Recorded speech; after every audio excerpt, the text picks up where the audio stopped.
Nazim Chauhar Jamali भरसा UC गोंगाणी जे government primary school में उस्तादन की कोट सबब 300 ॿारनि जी तालीम सख्त मुतासिर थी रही है। उन हवाले से तफ़सील ॾिसूं था इकबाल खटरी जी हिन रिपोर्ट में। पढ़ंदी सिंध त वधंदी सिंध इहो नारो त लॻो आहे, मगर इन नारे ते अमल न कयो वियो आहे। सुजावल ज़िले समेत शाहबंदर तहलके जे तइलीमी अमलदारनि जी नाअहली जो ही चिटो सबूत है। यूनियन काउंसिल गोंगाणी जो मेन मरकज़ी school government main primary school Khanto Mori ते असां मौजूद आहियूं। हिन प्राइमरी स्कूल में 300 शागिर्द आहिनि।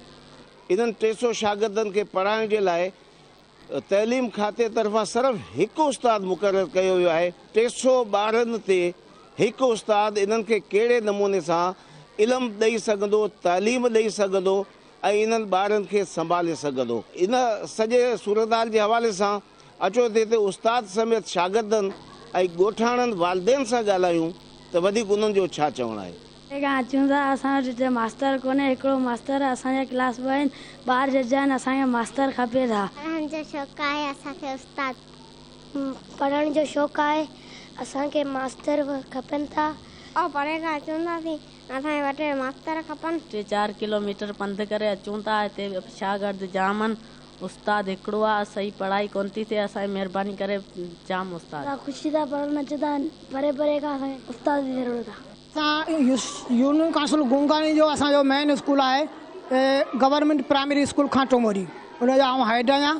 हिते मूं वटि तक़रीबन 300 खां मथे ॿार आहिनि ऐं आउं हिकिड़ो टीचर आहियां।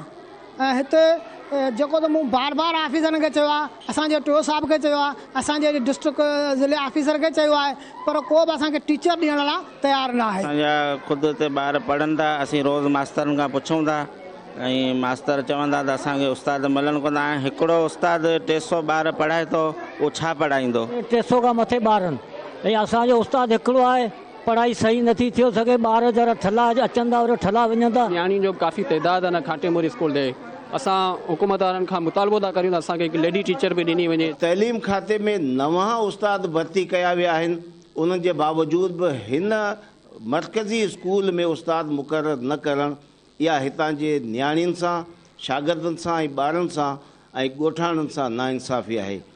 ज़रूरत इन ॻाल्हि जी आहे त ज़िले हुकूमत ऐं तहलके जा जेके तइलीमी अमलदार आहिनि उहे तकड़ा उपाउ वठी मेन मरकज़ी school government primary school Khanto Mori में उस्ताद मुक़ररु करे हितां जे ॿारनि जी तबाह थींदड़ तइलीम खे बचाइण में पंहिंजो किरदारु अदा कनि। कैमरामैन जावेद जान सां गॾु इकबाल खट्टी, धरती टीवी न्यूज़, चौहर जमाली।